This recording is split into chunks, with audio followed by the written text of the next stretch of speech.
Magandang umaga. Hello, Sir Alain. Hello, Sir Alain. Hi, Sir Alain. Hello, sir. Hi, Sir. Assalamualaikum, Sir Alain. Hello, Sir. Hi.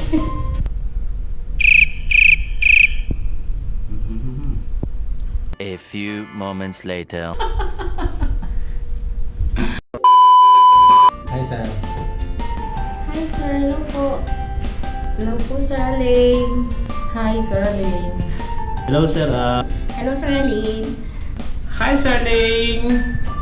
A little longer than a few minutes later. Much later. Hi, Sir Alain. Sir Eileen, good afternoon po. Gusto po kayo?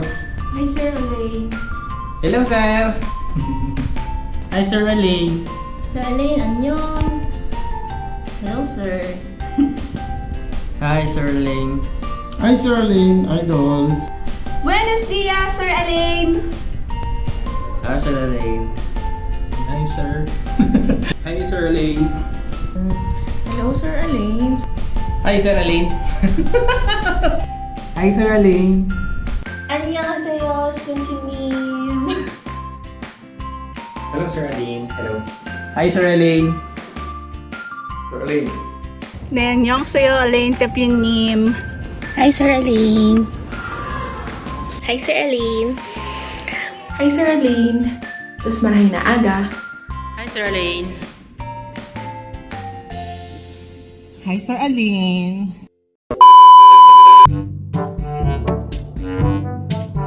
Tak, Sir Alain. Pucha. Pare. It's on. Hindi, ganito yan. Simple lang yan. Hindi. Wala yung kwenta. Walang kwenta eh. Pucha. Bet, gusto ko sanang mambangga ng kona ngayon eh. Ako ang pananaw ko dyan. Pag ganyan yan. Yung up and down. Yung mga ganyan ni Sir Alain. No? Yung process ng up and down sa totoong buhay.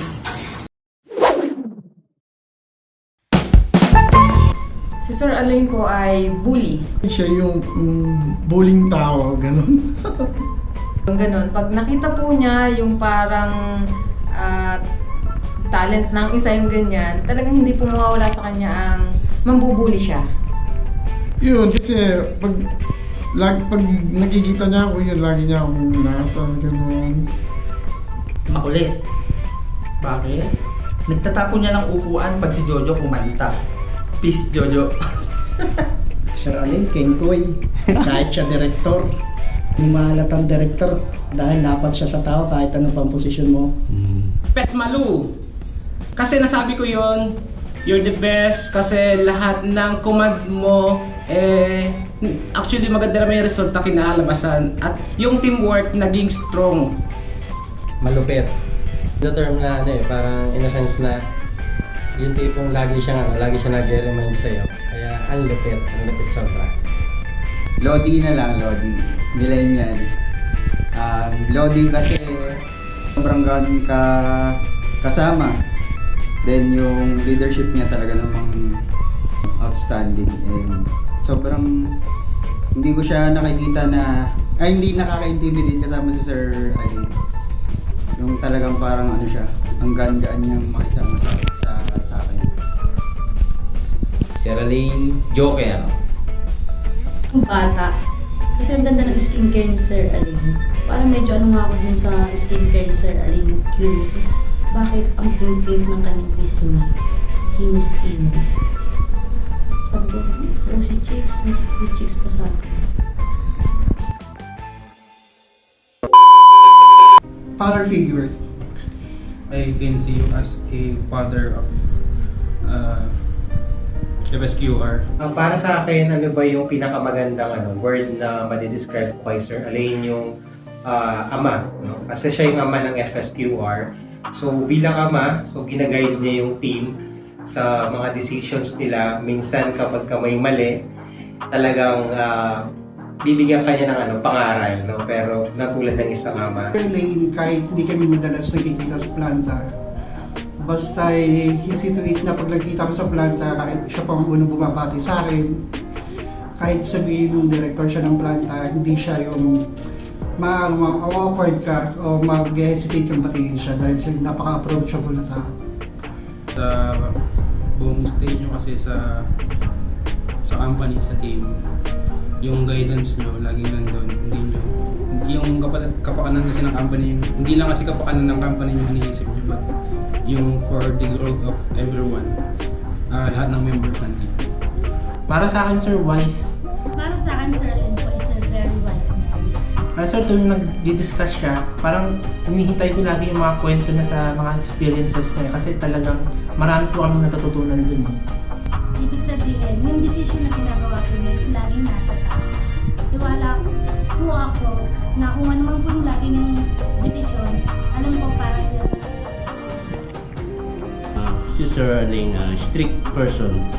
Bakit strict? Kasi gusto niya na when it comes to work, maayos, maganda yung trabaho mo na well organized, then hindi mo pinapabayaan yung trabaho mo. Napaka-humble kasi mapagkumbaba siya sa tao tsaka sa lahat. Hindi siya ng mga bagay na hindi nakakatulong sa kapwa. Humble din niya. Hindi ko, sa panahon to, ngayon lang ako nakakilala ng director na gano'n, nakikisalamuha kahit sa maliliit na tao. Man of wisdom, ginagamit yung metaphor para mas madig-in kami para sa mga gusto niyang sabihin kasi gusto niya kaming matuto. Si Sir Alain ay example of good leader. Kaya siya good leader kasi yung knowledge niya na isi-share niya lahat sa amin. So, wala siyang pinipili. Doon siya sa tama lagi. Leader. So, Sir Alain is someone who I aspire to be, not just professionally but also personally. Kasi he has something that I really have a hard time doing, and that's bringing out the best in people, especially people that I handle and I work with. So he's always there when you need him. So kung kailangan mo siya ng advice, payo, not just sa trabaho, pati sa personal na buhay, nandyan lang siya palagi. Description ko sa kanya in one word, of course, rare. Kasi minsan ka lang kasi makamit ng ganong tao, and at the same time, mahilig siyang mangolekta ng rare items di ba, yung mga cars niya and everything is yung limited edition. So yun, rare si Sir Alain. Mabait. Nasabi kong mabait si Sir Alain kasi syempre, nung time na kailangan ko ng tulong nung nagdaang-interruption, so nagpunta siya dun sa evacuation center para mabisita lang kami mag-anak. Unang kon pa lang, pag binati mo siya, may reply agad siya na nakangiti. Yung pa lang, makakukan mo agad na mabait siya. Kasi kahit di pa niya ako kilala, appreciate ko na sobrang bait ni Sir. Basta napakabait ni Sir. Yun lang masasabi ko. Napaka-down to earth na tao. Hindi mo siya kasi kailangan talaga. Golden-hearted siya. Kasi po, parang iniisip niya lagi sa pagkakakilala ko sa kanya sa ilang buwan po namin pagiging FSQR member. Lagi niyang iniisip yung kapakanan ng tao dyan at saka ng company. Super down to earth po niya kasi kahit sino, pag nakikita niya, talagang lagi niyang binabati. Siya pa yung nauunang bumati para sa amin. Magaling kasi I know in the near future, pag may nagtanong sa akin kung kilala ko si Sir Alain, I would always say, oh, si Sir Alain, magaling yun. And kahit konti lang yung interaction namin ni Sir Alain, I really admire Sir Alain for his leadership, yung life principles niya, and yung personality. Alalahanin po, kasi nung time na, most especially po nung na-COVID ako, time to time po nang gusto siya, kaya sobrang na-touch po ako doon. Kasi kahit bago pa lang po ako sa FSQR, hindi niya po yung tinitignan ko matagal pa man or bago, basta tao ka po niya is ramdam na ramdam po yung pag-aalaga niya. Si Sir Alain ay isang respetadong tao. Experience ko sa kanya is nakita ko naman kung gaano siya kinikilala at saka niluluck up ng mga tao. Kaya Isang cool person. Kahit sinong taong makakasama mo, ay parang napakasimple mo talaga siya. Tsaka dali mong kasama and kausap. Star. Anywhere he goes, anyone he interacts with, he really shines among the rest of the people. For our team, FSQR, he's like the guiding star for all the team members, guiding us in every decisions that we will be making. One word ko for Sir Elaine is driver. The driver kasi yun, hindi ko malimutan yung unang araw pa lang niya sa FSQR, pagpasok niya sa Convan, nakapormahang pang driver si Sir. Akala namin kung sinong DNS driver. Pero kidding aside, driver because siya yung nagdala kung nasaan yung team ngayon. Umaga dinala niya yung bawat isa kung nasaan. So siya yung nag-build ng confidence ng bawat isa. Tinulungan niya, tumulong siya sa pag-enhance ng skills. Basically yun lang yun, more of siya yung naging guidance ng group. The best to describe Sir Elaine, makatao. Mentor, syempre siya yung nag-train sa akin tsaka nagturo sa akin ng lahat ng alam ko halos in terms of data analytics tsaka storytelling. Okay. Mentor. Basically, sa mentor, isa coach, hindi siya madamot magturo sa amin, especially yung mga techniques from all the learnings that he garnered from all his past experiences. One word to describe you is, you are a light bulb or bombilya. Hindi dahil sa buhok mo ipakupas na. Nagre-recede naman talaga ang hairline. So, bakit bombilya? Una, you radiate with confidence. Pangalawa, you are polished with skills, knowledge, and life experiences. Pangatlo, you don't flicker when faced with challenges, lalo na pagdating sa trabaho. Pang-apat, you are glowing with ideas you openly impart to the team. Ano yung one word that would describe Sir Elaine? Siguro sa akin, compassionate. Talagang nag-e-embody nung pagiging compassionate leader. All the times na nakasama ko na siya, nakita ko kung gaano siya naging inspirational. Parang nagli-lead kasi si Sir from within. Parang yung mga ginagawa niyang decision based on sa mga experiences niya sa buhay, sa mga natututunan pa niya. Continuous learning kasi siya eh. Yun yung isang sobrang ina-admire ko sa kanya. Continuously learning. Sinishare niya yung mga natututunan niyang bago, religious things or yung mga pangpahasa ng utak, mga ganun. Positive na tao. Sa kabila nga po ng struggle ng atin pong company, halos lahat nga po ng kumpanya ay bumababa po yung growth, ay nakikita pa rin po ni Sir Elaine na tayo po ay kaya po nating mag-survive at ganun din po na banat pa rin po siya ng jokes, nakakangiti pa rin po si Sir Elaine sa kabila nga po ng mga nangyayari sa paligid.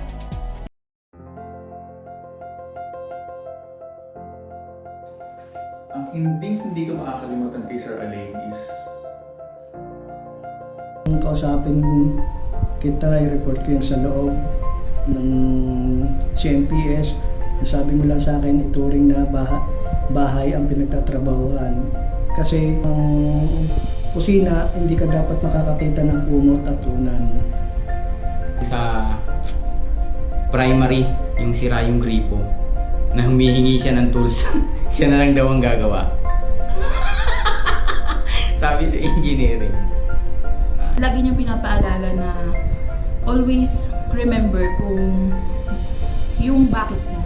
Bakit ka nandito, anong ginagawa mo. Lagi niya sinasabi na to always look back and know your why.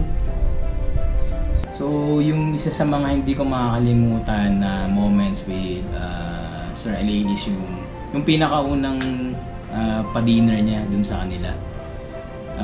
Kasi si Sir Elaine, sobrang dami niyang words of wisdom na na-share. Kumbaga, ayun, yung natural na setup niya na para siyang guru.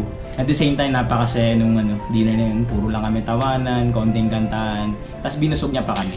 So yun, isa yun sa mga hindi ko malilimutan kay Sir Elaine. Naalala ko nung interview ko, ang nakaschedule sa akin mag-interview si Ma'am Aline lang tsaka si Sir Jel. Then, biglang pumasok si Sir Aline sa room. Then, hindi ko naman alam kung anong position niya or what. Nagpakilala na lang siya na director siya, pero hindi mo talaga mararamdaman na director siya eh. Tapos ang unang-unang yung tanong sa akin, pikon ka ba? Kasi kung pikon ka, umuwi ka na. Sabi sa akin ni Sir Aline. Nung interview, tanong niya sa akin, pikon ka ba? Yun, tapos sabi ko hindi. Ang response siya, good.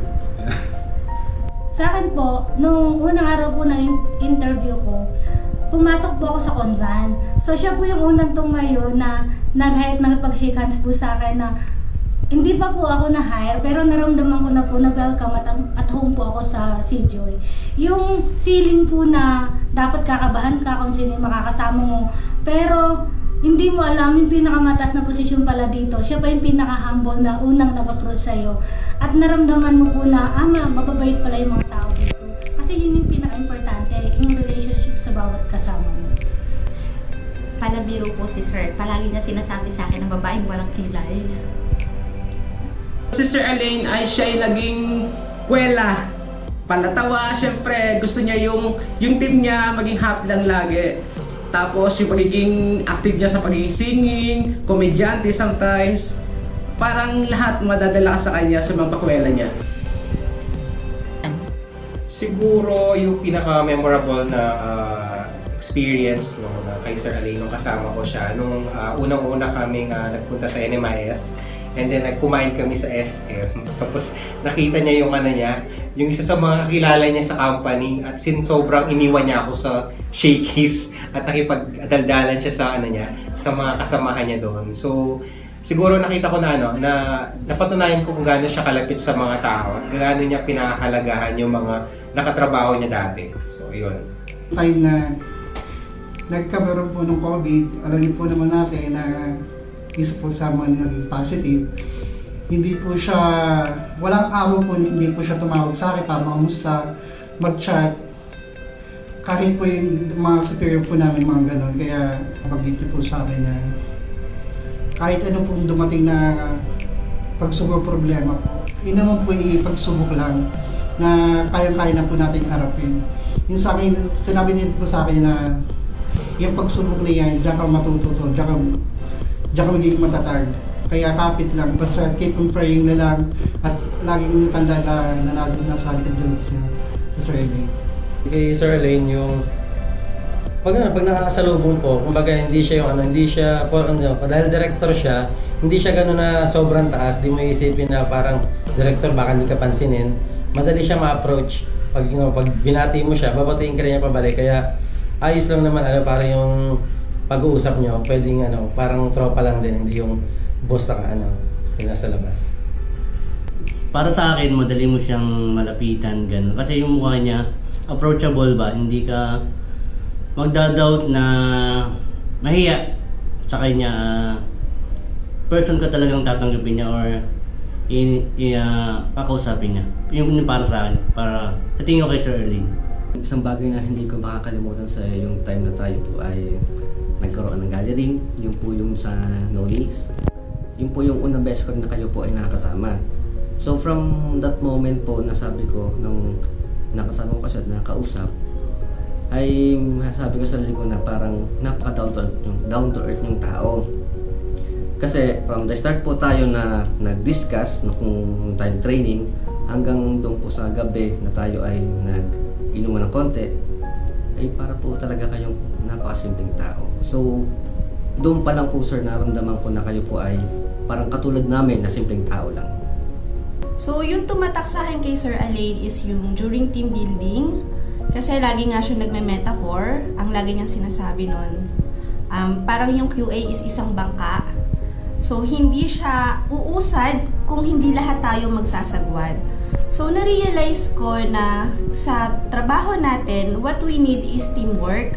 Tandaan nyo guys, how you treat others define you as a person. siguro, he may not know it, pero every time that I have an event or a program, no, conducted, kung live man yan or via MS Teams, I always make sure na yung time niya is longer than everybody else. Kasi siguro, kung yung ibang speakers ay 5 minutes lang, siya, bibigyan ko ng mga 10 to 20 minutes. Kasi you'll never know with Sir Alain kung gaano kahaba yung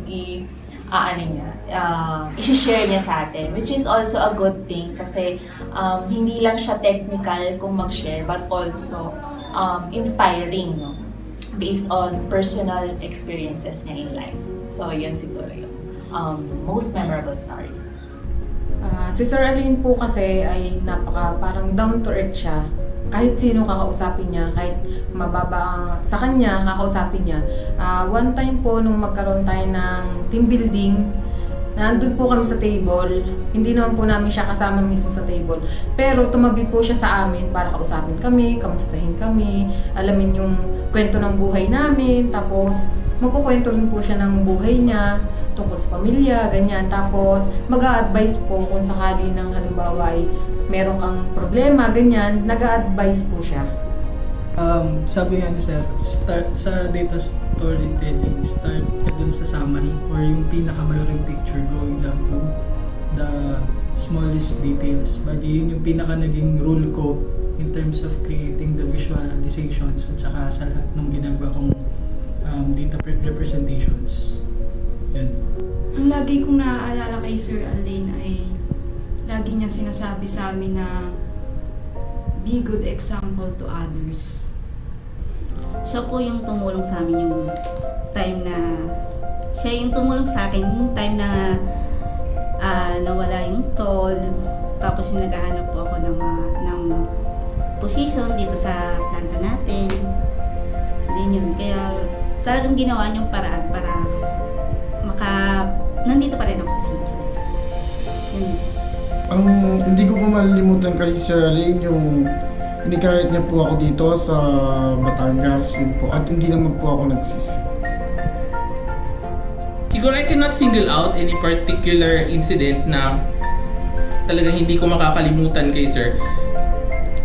Thinking about that question, it brings more on the small things. I think it brings out that the small things are actually the ones that truly matter on a personal basis. Dati sa mga dati kong trabaho, I've never actually looked forward to eating lunch.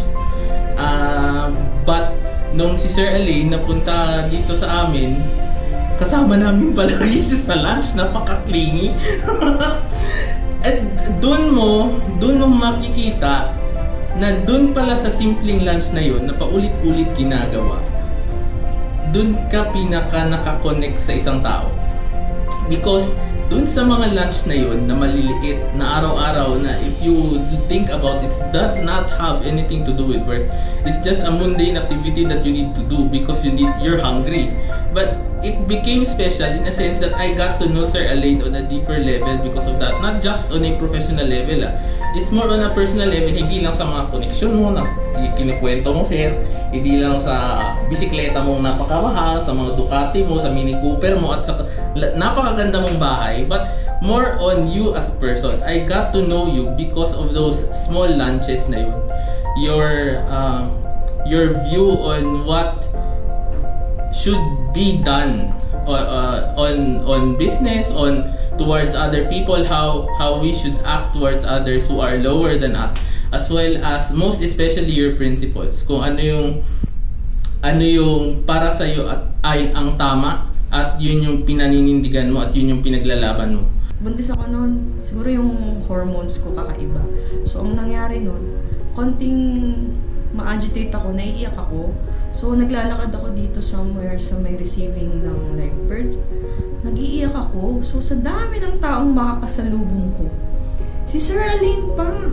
So sabi niya, Bet, bakit? Ano nangyari? Mga ganyan. Tapos ako naman, hindi ko pa-explain kung bakit. Tapos yun, tinawag pa niya si Ma'am Alain at saka si Sir Jeff to comfort me. Tapos hindi ko naman masabi na wala lang. Raging hormones. So thank you po kay Sir Alain, lalo po nung time na naiyak ko sa rawang. Nung nag-COVID kami. Kasi nagpapa-in-time siya na naiyak na mangamusta siya sa amin noon. Kahit syempre, medyo depressed kami kasi hindi namin alam ano mangyayari sa amin after nag-COVID kami. Pero siya po, kahit po Viber, nag-ano siya, nag-chat siya minsan po, nakakaya mag-reply kasi baka busy po, gano'n. Pero yun, sobrang maano si Sir Ali. Kahit ano lang kami, inspector, pero ano siya, yung caring po siya. Natouch lang ako nung si Sir Ali na sa amin. Lalo nung sa team ng primary. Kasi kami yung mas naging affected nung sa COVID. Kasi kami yung sa section namin yung talaga nagkaroon ng outbreak noon. Yun, natouch lang po kami noon. Memorable experience, well, siguro first time lang din ako nagkaroon ng boss na sobrang down to earth and very helpful, very people first yung attitude. So, for me, Sir Alin, sama mo kami, joke. Nasa Dasma ako naka-duty. At yun nga, nag-text si Sir Tolitz na Red, nandiyan dadating yung ating bagong director at papakilala ka. At yun, una ko pong impression kay Sir Alin ay alam ko po matapang eh. At yun po, nung una niya ako nakita na ba't parang galit ka? Parang ikaw ay stress. Hindi naman po. Hindi po, At sabi nga ni Sir Tolitz, Sir, wala lang po kasi yung love life, kaya po yan ganyan. Pero yun. Ang most memorable moment ko with Sir Alain ay yung last year na kinausap niya ako together with Ma'am Mitch.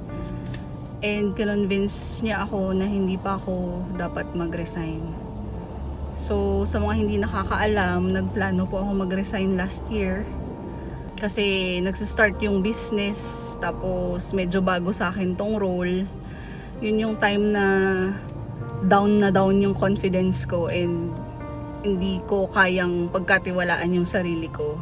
But then, si Sir Alain, yung pagkaka-motivate niya sa akin na, "Sus, Bam, ang liit ng problema mo, kayang-kaya mo yan." So from then on talaga, tumatak na sa akin si Sir Alain and forever na akong grateful sa kanya. Kasi, yun nga, cliche, uulitin ko na naman to, he trusted me even when I cannot trust myself. So, napakalaking impact sa akin nun sa buhay ko actually. Kaya forever akong magiging proud at hindi ako mahihiyang ikwento na si Sir Alain ay once na naging boss ko at saka mentor. Nag-out of the town kami, tapos merong malayo kami yung family namin, weekends. And merong naging emergency dun sa anak ko. Na kailangan namin siyang dalhin sa accident actually. Na kailangan namin dalhin siya sa hospital. So yung from the location, 1 hour na nasa ambulansya na, pero 1 hour drive pa rin going to the hospital. So unfortunate event. And then the next day, may meeting with Ma'am Tanuja kami ni Sir. Magpe-present kami about sa Reloaded program ata yun. And then, tumawag ko kay Sir nung day. Sabi ko kay Sir, syempre papaalam ako kasi hindi ako makaka-attend dun sa importanteng meeting. Kasi Sir, hindi po ako makaka-attend. May nangyari ng ganon sa anak ko. Nagkaroon ng accident, emergency, ganyan. And sabi lang niya, nasan ka? Nasa hospital kayo, ganyan. So, nagkwentuhan kami about it. So, okay kasi parang, okay sa akin kasi yung bike ni Sir, pinayagan ako mag-leave, di ba? Kasi ibang boss pa ko mamaya. Hindi, magawa ka ng paraan, ganun, na makatin ng meeting. So, sa akin, okay na ako dun na parang pumayag si Sir na nag-leave ako for that, accident na nangyari. And then, parang, yun, parang kinomfort niya din kami nung kami mag-asawa about it nun sa through phone. Pero nung The next day, may kumatok dun sa pinto ng hospital. Si Sir Alain. Niyak pa rin ako pag napunta. Kasi yun, pagbukas namin ng pinto, si Sir Alain, naka-jacket na leather yata. Hindi naman leather. Parang gulat kami kasi ang layo ng ospital, tapos nagpunta siya para i-comfort kami mag-asawa kasi nga doon sa nangyari sa amin. Nandun din yung anak ko si Luna para makita din niya kung anong nangyari. So yung ganon, di ba? Parang nagmotor si Sir from sa location, tapos hinanap niya kami kung nasan kami. Yung mga relatives ka namin, hindi namin i-expect na pupunta doon na ganong kalayo at hahanapin kami. Pero siya, ginawa niya yun sa amin. So, hindi ko makakalimutan. Sorry, drama.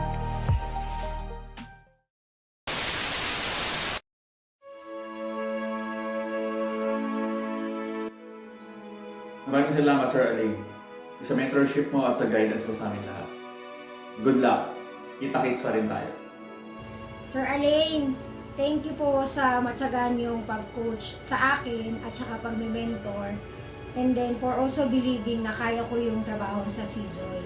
And then aside from that, sir, for being an inspiration sa amin, sa FSQRLT, as well as po dun sa mga kasama ko sa work.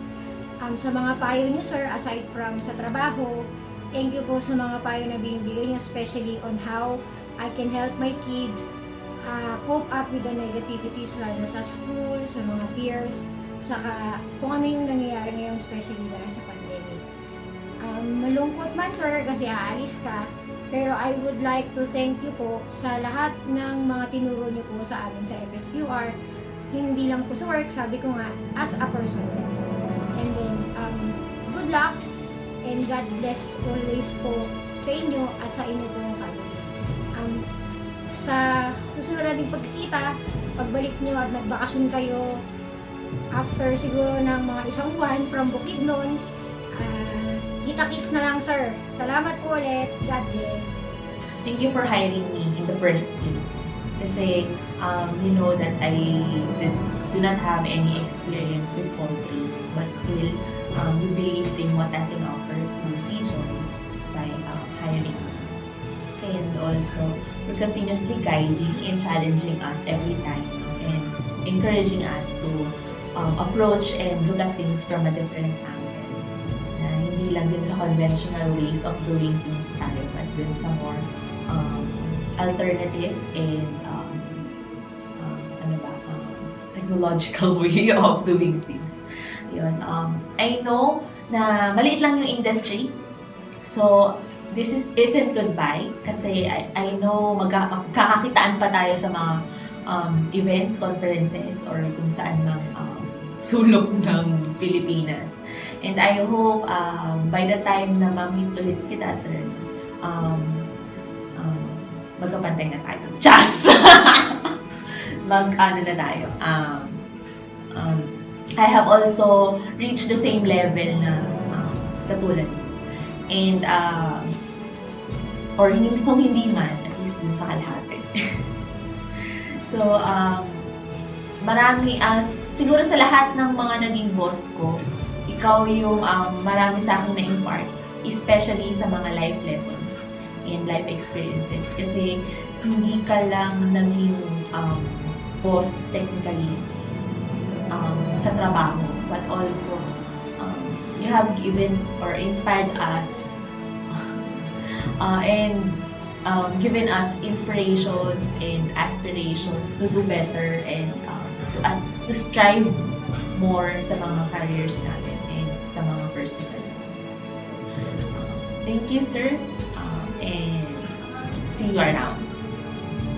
Unang-una, sir, maraming salamat, no?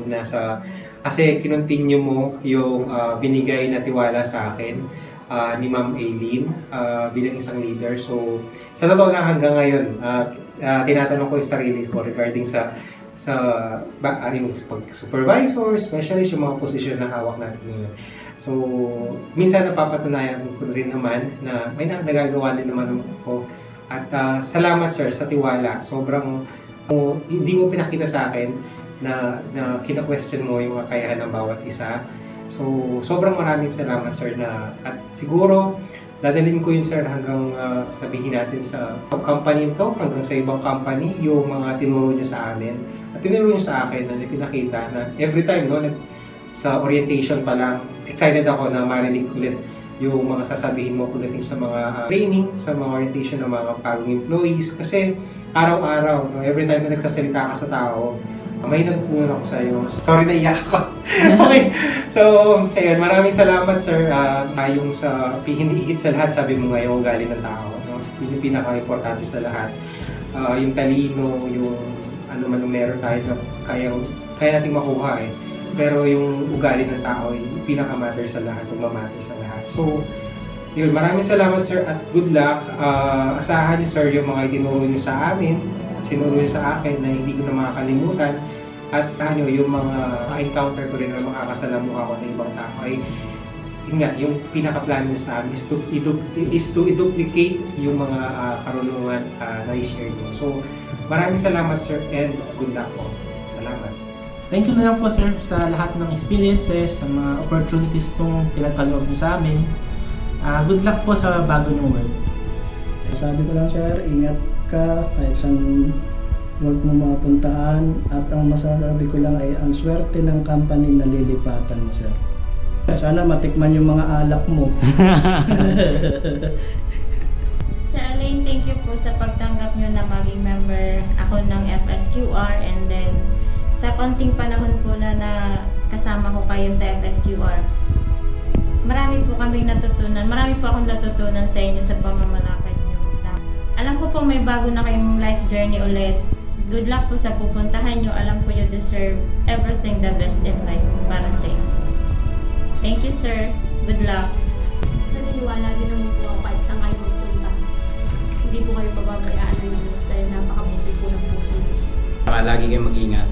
Lalo na sa pagmumotor nyo. Ride safe lagi. Tsaka sa family nyo. At sana magkita-kita ulit tayo. Imposible hindi magkikita ulit tayo. Pilipinas lang naman sila. Yun lang po. Good luck po sa inyo. Salamat po marami. Ingatan mo yung sarili mo. Siyempre, may ka na din. Ingat. Sana marami ka pang mga tao na ma-share yung goals and vision mo. At somehow, ma-change din yung perspective mo. Thank you Sir Alain. God bless po. See you when I see you po. And kung gusto niyo sir, pagka baka pwedeng hugutin niyo ako dyan. Thank you sir. God bless you. Hope to see you soon. Kaya sir, in your next journey, don't forget us. And good luck. Sana you continue to be a good leader, and also matulungan mo lahat ng makikilala mo. Thanks. Bye. Alain, thank you po kasi alam niyo po yung kahit director namin kayo, hindi siya parang naging barrier para maging close kami sa inyo. Tapos kung saan man kayo pupunta, alam namin magiging masaya kayo doon kasi nga napakabait niyang tao. Kaya sigurado yung kung ano yung naramdaman namin dito, swerte ng bago niyo lilipatan. Thank you po sa lahat ng ginawa niyo para sa FSQR. Tapos, ingat po kayo sa bagong journey na pupuntahan nyo, at sana palagi nyo po kami maaalala na meron din po kayo naging family dito sa Sijoy. Good luck po. Marami kaming natutunan sa iyo. Good luck sa new career mo. Thank you Sir Alain sa pangangaral mo. Good luck sa iyong bagong trabaho.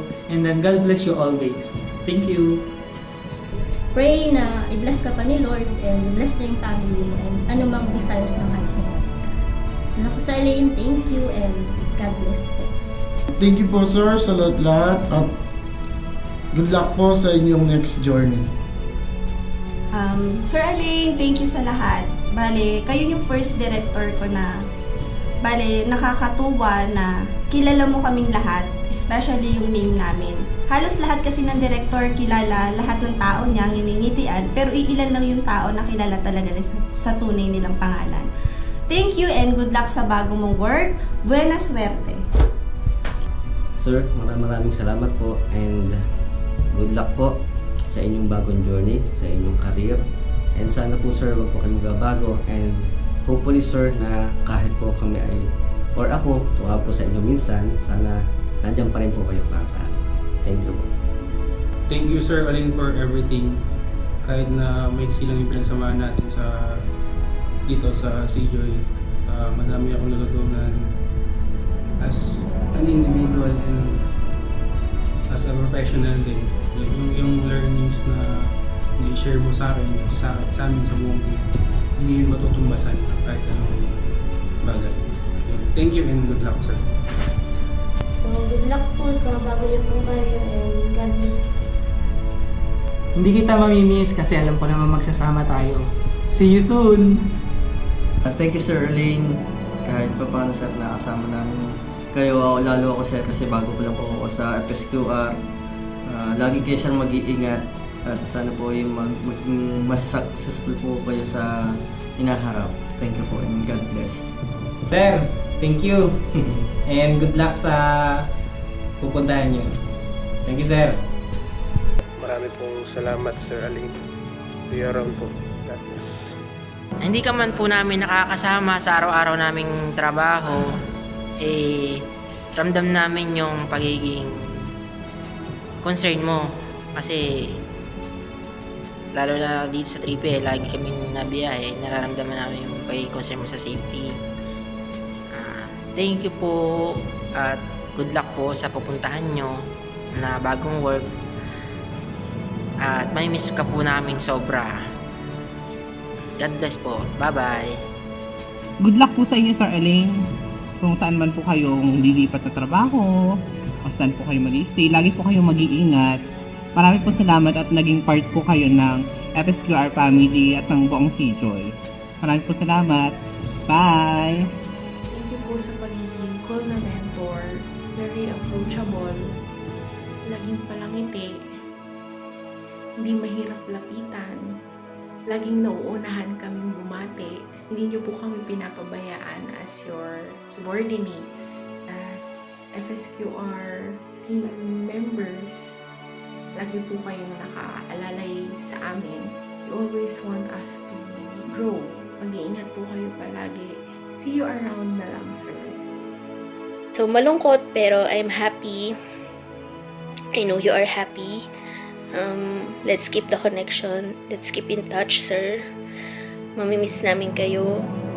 Thank you for everything. I wouldn't be here sa bago kong posisyon if not for you. So, thank you po, sir. Jong Malcolm sa Hamnida Whiting. So Sir Elaine, yun, maraming salamat sa lahat ng naituro mo. Salamat sa lahat ng na-share mo sa akin. Hindi ko makakalimutan lahat ng pangaral mo. Good luck sir sa bago mong journey na mapupuntahan. And then God bless palagi. God bless sa'yo and then sa family mo. O saan ka man mapunta. So keep in touch sir. Sabi mo nga sa akin, di ba, physically wala ka dito. Pero yun naman, basta as long as andun yung communication, ikaw pa rin yung magiging mentor ko. Okay? Tsaka isa pa sir, lagi ko din sinasabi sa'yo na yan, pag kailangan mo ng tagapunas ng bawis mo, huwag mo kalimutan yan, pwede mo akong i-hire. Okay? Bye sir. Thank you.